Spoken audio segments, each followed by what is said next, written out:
Hello everybody, so as promised, I'm making a quick video on calculator usage. So here's the problem from today. We talked about this function that gives us the rate at which the outbreak is spreading in Calculopolis, and what we have here is a function presented that is f of t. So sometimes putting this function, just if we have a function we're going to be using quite a bit, just putting it in here can be helpful. So if I hit alpha y equals, this is how I can get this numerator over the denominator. Do I need to do this to put it in? No, I don't. I could do a division sign with parentheses for the denominator, but I do think it makes things quite nice. 999 second natural log gives me e to the, be careful, if you do a minus sign here, an error will come up.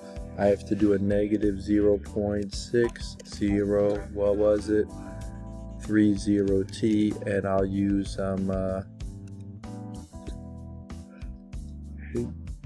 thing is lagging, x rather than t. Okay, so if I want to graph, well, if I want to, of course, also make my window align, I can make my window from, let's say, -1 to 25. This is based on the problem, and make my y up to 1,000 perhaps.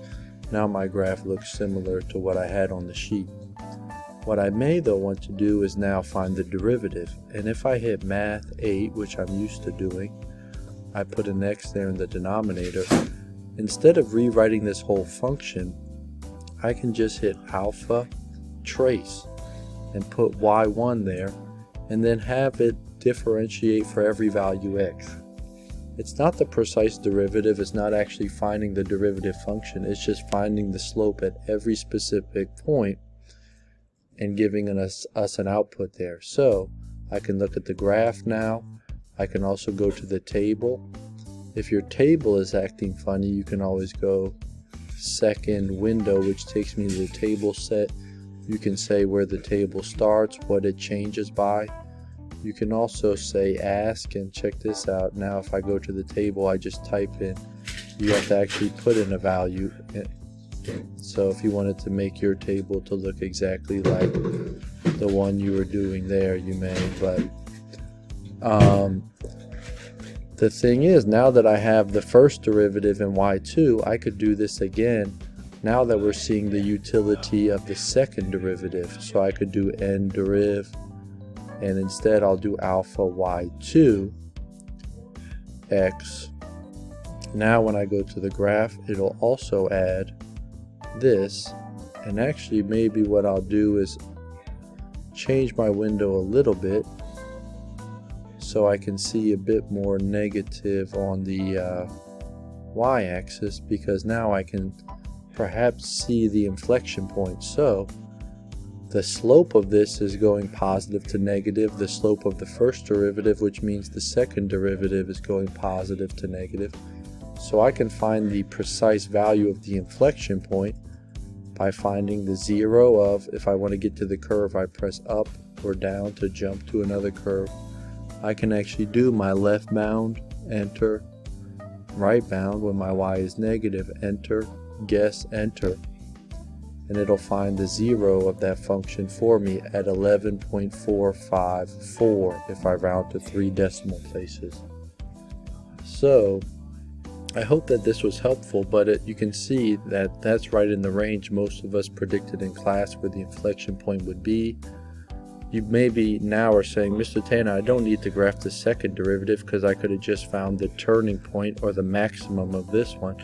Yes, you could have done that. If you want a reminder, you could just jump to the red curve using the up and down and do the left bound, right bound to find the maximum of the first derivative. That happens to be another way to identify the inflection point, and notice this is exactly the same value, x value. So I hope this video was helpful.